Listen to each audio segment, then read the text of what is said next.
All right, let me talk about Wetlands, which is a film that I didn't get to see at the festival, but I got a screener after the fact. I saw the poster for this. I read the description. I thought it sounded interesting.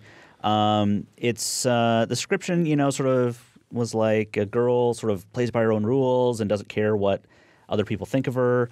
And that's pretty much what I got. So the film, I believe it's from Germany.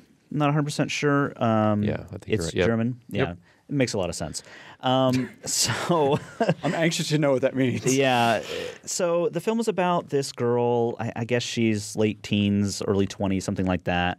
Kind of directionless, very rebellious, but in a very strange way. So she's very obsessed with, obsessed with sex, obsessed with masturbation. She, grades different things about how enjoyable they are to masturbate with. She's very interested in being as unhygienic as possible.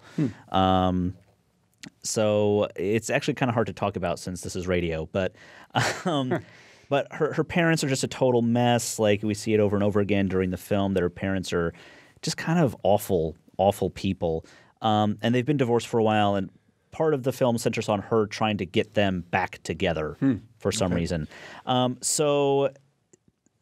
Basically the film gets to a point where she is shaving, and she's shaving in a very sensitive place and cuts herself.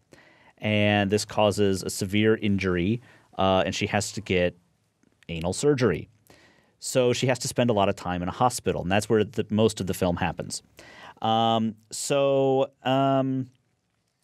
she's sort of in the hospital. She meets a male nurse that she is very attracted to, so she's trying to seduce him, and she's sort of lying to the doctors about how she feels so she can stay there longer. And as the film goes on, you start to realize that it's not just this male nurse. It's that she doesn't actually want to go back to real life. Of course. Right. And it gets to the point where she actually really injures herself deeply to the point where she has to go into surgery again because they tell her she's going to get to go home I see. if as long as everything stays good. So she actually physically injures herself. Wow. She's very deeply damaged. It's kind of a dark film. It's also one of the grossest films I've ever seen in my whole life. I think it might be trying to be funny. I didn't find it that funny. I found it kind of hard to watch, actually. I think it's probably worth taking a look at for some people, but I don't know if I would watch it again. My problems with it, I mean, first of all, it's very gross. That probably won't bother everyone. But it wraps up a little too easily.